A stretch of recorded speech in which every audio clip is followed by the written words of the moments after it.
Welcome back to another Double Dark video. I wasn't kidding when I said there's a backlog here. This game is from back in October, so this was a tough game. I am shocked looking at the replay now that we were able to win it. You'll see why very shortly. But yeah, it was a tough deal, but we pulled it out. So this is Black and Dark Prism. Prism's a weird one if you haven't seen it. Basically, each prism rank is a different color. You can see the one is red, the two is yellow. It corresponds with the order of the stacks. So that's why it goes red 1, yellow 2, green is 3, blue is 4, and the 5 is black. So kind of a weird variant. Not my favorite personally, but anyway, let's get to it. So it's really unfortunate that Piper goes first because Piper's the one with all the ones. I would note, looking back, with perfect information, I think it would have been great if we started with 2s, because then I can very cleanly chop move the 4. Obviously, it's not great that Kimby's now locked, but now Kimby can clue 1s, and we're off to the races. But, from Piper's perspective, there's literally only one on the board, and I think this is reasonable to do what he did, which is a 5-number discharge. So, from my perspective, I know this is not a stall, like an 8-clue stall. I know there's something else he could do, because there's the 2 on chop. So this means that Kimby is going to pull from this clue, which is a big problem, because this is definitely not playable. Now, just as a reminder, right, like, if it's just a 1, I would just not respond, and this would play for free. If it was a 2, this is telling me that I actually must have the connecting card, so I would then play, and Kimby would basically be promised this is exactly green 2. So that's cool.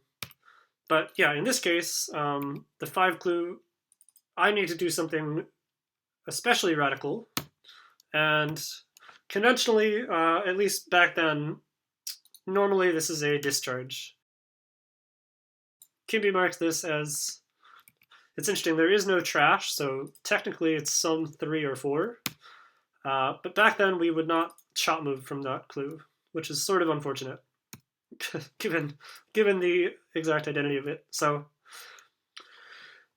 unfortunately, Piper discharged a card that was in his own hand, so now getting Piper's 1s is actually a big problem here.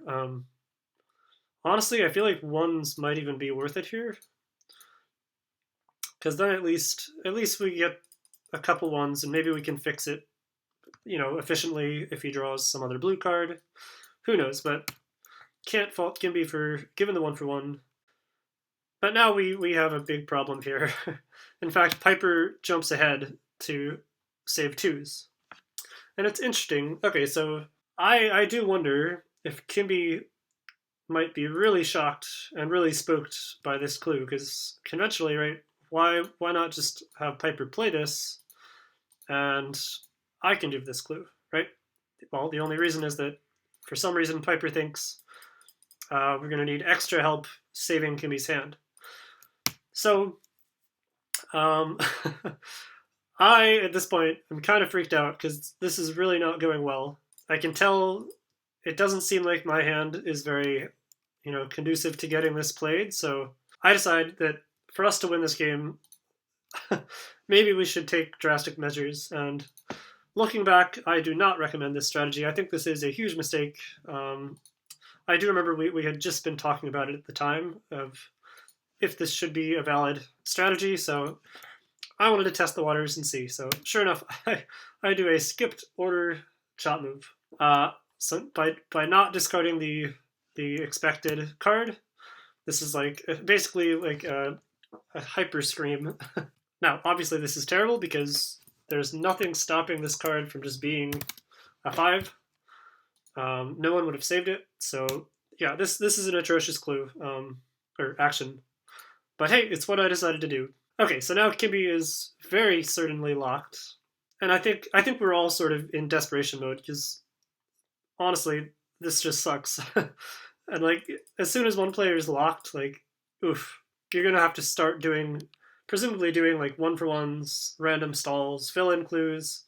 And in this case, she can't even like sacrifice discard something because they might all be critical. So I like what she tried to do here, honestly, given the circumstances, which is a focus inversion. So the theory of this would be that, well, if this was green 1, maybe Piano would have clued it instead of discarding. Or maybe also reasonably is that maybe I would feel less, forced into it. So maybe I would give the 4 save, and then, let's say these are flipped. Then at least in this hypothetical, Kimby still has like a very clean and safe clue to give, right? So I guess that's the theory, is like, because I was taking such a drastic measure, maybe Piper should trust that there is no easy clue to give. I mean, that said, that's also kind of, I don't know, experimental, and sure enough, it did not work. So at this point, oh man, I remember feeling pretty bummed about our chances here. Like, we've lost a 2 and a 4, player's locked, but we try our best. I venture off to try and unlock Kimby by recluing this. So now this is going to play. Kimby does a locked hand save. This plays. I have nothing to do but discard. Kimby's finally unlocked. Okay, and now my hand is really scary. Piper decides to do a bluff. This is a nice move. Obviously, this is a play clue since it's already saved. So this is telling me that I must have Prism 3. So I play it. It's not Prism 3. Even though, like, conventionally, I guess this could look like blue 4, and maybe it's like going to be a double thing. From context, Kimby knows that I would not have done a skip discard scream for a blue 4 here, right? So she actually does know it's Prism, and she's able to do this finesse up here. At first, I'm like, oh, well, maybe this is like a double bluff, or who knows. But Piper does not respond, which means it is simply on me. Okay, Kimby does a tricky thing to try to claw back into this. This is a play clue here, but now Piper's going to hold on to this card unless I respond somehow. So this is actually a now deleted convention called a weak form trash finesse, something like that. Yeah, so basically by me responding here, it tells Piper, yeah, ... red 1, maybe, I guess. Thank goodness, this is like the perfect draw here, because now this is a reverse layered finesse, or I guess clandestine finesse. So he discards, and now I'm marked, this is red 2, and so you'd expect me to blind play into it, right? But I do not do that. Instead, I play my blue 4 first, and that is a priority prompt telling Kimby that her 5 is actually blue. The only reason this 5 would have randomly played is that Kimby understands that I should be playing these 2s. And if I should be playing these 2s, Piper can deduce that this is indeed green or red 3, so hooray. So he discards, and sure enough, I play. So yeah, I was expecting this to be red 2, but when it's not, I must have the red 2 further back in my hand, or else this would just look like green 3, so that would be no good. I drew black 1, yep, so Piper clues black, which is nice. Fills in this 2, so this is a continuation clue. This is promised as the 3, but I respond first by playing the 2. Kimby sees what's up. This is the 3, so she follows up with the 4. He can play the 3, I play the 1, and finally things are moving.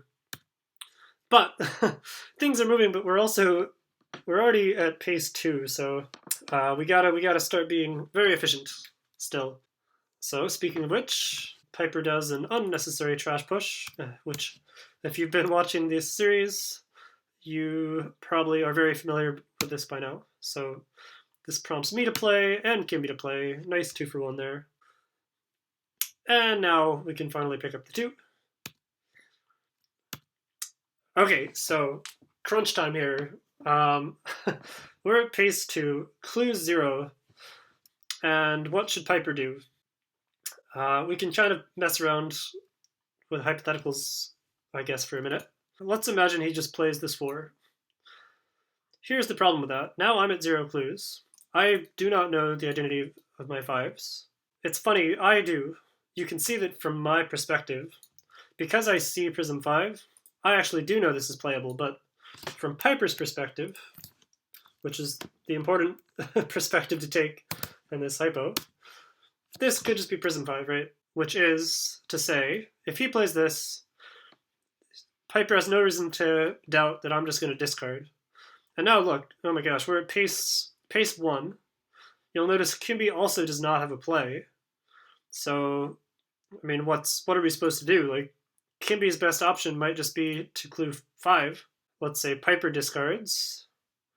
And then we basically lost, right? You can see now we're at pace 0. Kimby still does not have any information about this. And this is probably a loss. All that is to say, I think Piper makes an extremely smart call here, which is to bomb this card. Which is, to be fair, very risky. For all he knows, he could be losing the game right here. And I'll note, actually, because of that, these days, if we wanted to do this same move, we have adopted the classic dump truck. So it's much less risky. For the same payoff, we have agreed that you can actually bomb chop like this. And that'll signal the same kind of thing, that it's a desperation move to get 2 cards off finesse position. But anyway, yeah, basically that's crucial. Like, we really need tempo on this card immediately. This playing is the only way for this to play, which might be the only way for this to play. So I think this is a really good play by Piper. Probably the game-winning moment, I would say. So sure enough, boom, we get a clue back, also important. The 3 gets out, and only now does Piper feel happy to play the 4. Now, it's interesting, I could play this immediately, but yeah, I want to spread things out. I want to get him a play first, and now we can unwind. And I'm hoping this way, maybe a couple more cards can show up on finesse. And look at that. There it is. Play, and now we're just waiting for yellow 3. And this is, yeah, once again, clue 0. Piper sees the 5, the 4, these 5s. There are no more cards left we're waiting for, so this is the final thing. Piper positional discards for this card, and we just barely have enough time to unravel everything. So play. Whew. This was a wild one. From the start, this is one of those games where I was prepared to just, throw in the towel and try again. But yeah, it was really, really resourceful middle game, and a helping dose of good luck at the end, to be fair. But so anyway, hope you enjoyed. Stay tuned for more.